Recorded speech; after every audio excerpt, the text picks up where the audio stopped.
नमो भगवते वासुदेवाय। राधे राधे दोस्तों, नमस्कार दोस्तों। आज के इस वीडियो में हम जानेंगे जन्माष्टमी पर लड्डू गोपाल की पूजा किस प्रकार से करानी चाहिए, किस प्रकार से जन्म कराना है, किस प्रकार से हमें लड्डू गोपाल की सेवा करनी है, लड्डू गोपाल को स्नान करने की विधि क्या है, उन्हें किन किन बातों के तहत हमें ध्यान रखना है, कौन सी बातों को विशेष तौर पे हमें ध्यान रखने की ज़रूरत है, लड्डू गोपाल की पूजा में विशेष तौर पे कौन सी चीज़ें अर्पण करनी चाहिए जिससे घर में हमेशा समृद्धि का वास हो। ऐसी तमाम तरह की जानकारियाँ आज की इस वीडियो में है। आइए हम वीडियो को स्टार्ट करते हैं। नमस्कार दोस्तों, कैसे हैं आप सभी। उम्मीद करती हूँ आप सभी स्वस्थ होंगे, सुरक्षित होंगे और आप सभी को उत्तम भविष्य की कामना करते हुए आज का ये वीडियो स्टार्ट करती हूँ। सबसे पहले हम लड्डू गोपाल की संध्या की पूजा से स्टार्ट करते हैं। मॉर्निंग की पूजा जैसे आप करते हैं आमतौर पे वैसे ही लड्डू गोपाल की पूजा कर ली। उसके बाद आपको 11 बजे यानी कि दोपहर के 11 बजे के आसपास लड्डू गोपाल का जन्म कराने के लिए सारी प्रक्रिया को कंप्लीट करा लेनी है। इसका वीडियो वैसे मैं पहले भी डाल चुकी हूँ, लेकिन फिर भी सूक्ष्म रूप से मैं आपको बता दे रही हूँ। इस तरह से लड्डू गोपाल की प्रतिमा के नीचे एक तुलसी का दल रखना है, उसके ऊपर लड्डू गोपाल को स्थापित करना है। दोनों ही साइड में लड्डू गोपाल के दोनों ही तरफ मतलब खीरे हमें रखने हैं, खीरे से जन्म हम कराते हैं और लड्डू गोपाल को पुष्पों से अच्छी तरह से ढक देना है। उसके बाद लाल रंग की एक चुनरी या फिर पीले रंग की एक चुनरी ले लें और उससे लड्डू गोपाल को अच्छी तरह से आपको ढक कर रख देना है। इस प्रक्रिया को ढके रहने देना है और ये कब तक रखना है, तो जब लड्डू गोपाल की पूजा की जाती है यानी कि अर्धरात्रि के समय, तब हम लड्डू गोपाल का जन्म कराएंगे। अर्धरात्रि तक यह इसी अवस्था में ढकी हुई रहेगी।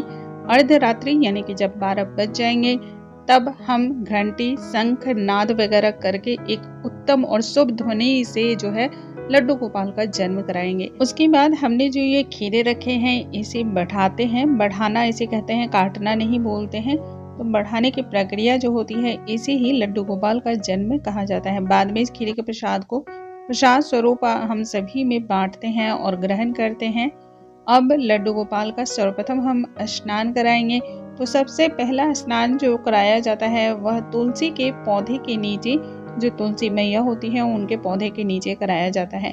कहा जाता है जो भी भक्त मैया तुलसी के पौधे के नीचे जो है लड्डू गोपाल की पूजा करता है, लड्डू गोपाल को स्नान कराता है, उस भक्त को, उस व्यक्ति को जीवन में अनेक प्रकार के सुखों की प्राप्ति होती है। उस व्यक्ति के जीवन में तमाम तरह की जो भी भूल चूक हो गई हो या फिर जाने अनजाने में यदि किसी भी प्रकार के पाप हुए हो, गलती हुई हो, तो उन सभी से छुटकारा मिल जाता है। तो ये बहुत ही उत्तम माना जाता है। लड्डू गोपाल की पूजा में तुलसी जी के पौधे के नीचे स्नान अवश्य कराना चाहिए। साथ ही तुलसी की मंजरियों और पत्तों पे भी आपको जल डालना है और उन पत्तों का जो जल होता है वो लड्डू गोपाल पर गिरना चाहिए। बहुत ही शुभ माना जाता है, यह बहुत ज़्यादा उत्तम माना जाता है। इसकी जितनी तारीफ की जाए, जितनी ही भी इनकी आप शब्दों में वर्णन करना चाहें, बहुत ही ज़्यादा कम है।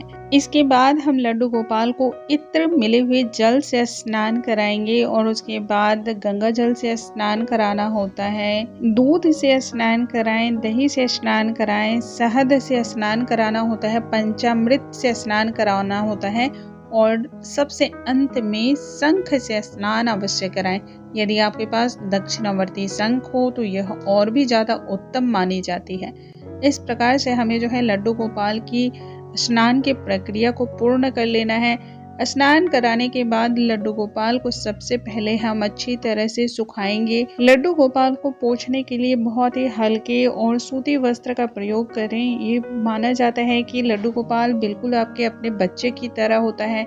यह हमारा बालक का स्वरूप है, इसलिए उसकी सुरक्षा का भी आपको उसी तरह ध्यान रखना है जिस तरह जितनी भी माएँ हैं वह अपने बच्चे के ध्यान को रखती हैं। लड्डू गोपाल को अब हम सबसे पहले वस्त्र समर्पित करेंगे। तो वस्त्र यदि आपके पास पीले हों तो बहुत उत्तम, वरना आप जिसे भी वस्त्र स्वरूप मानकर आप चाहें तो अर्पण कर सकते हैं।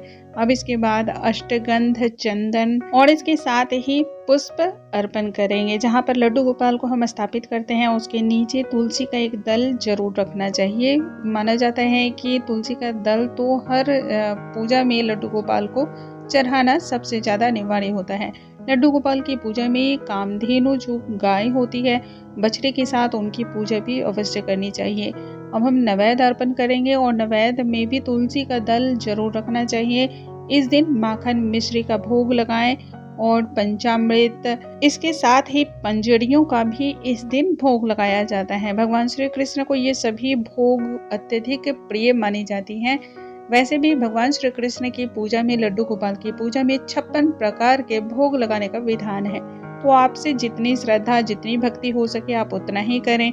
भगवान फाइनली जो है ना आपके भाव को ही देखते हैं। धूप दीप दिखाएं और लड्डू गोपाल से आपको प्रार्थना करनी है। भगवान की पूजा में किसी भी प्रकार की त्रुटि रह गई हो, कोई गलती हो गई हो तो उसके लिए क्षमा याचना करें। पूजा के अंत में आपको अपने हाथों में पुष्प लेना है और पुष्प लेने के बाद आपको कथा का श्रवण करना है।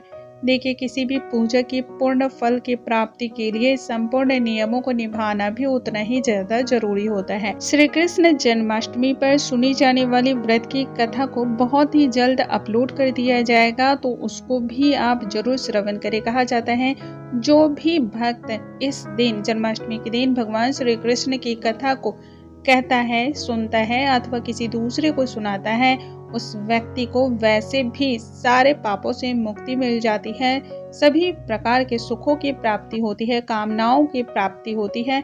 जीवन में ऐसा कोई भी दुख नहीं जिससे निपटने के या फिर जिससे निपटारा पाने के उपाय उसे नहीं दिखाई देते हैं। भगवान श्री हरि की पूजा अर्चना करनी चाहिए, कथा करनी चाहिए। कथा सुनने के बाद जो है आपको अपने हाथों की जो पुष्प होती है उसे भगवान श्री लड्डू गोपाल, भगवान श्री हरि के आगे आपको छोड़ देनी चाहिए। इस दिन जो है आपको तुलसी पूजा भी अवश्य करनी चाहिए।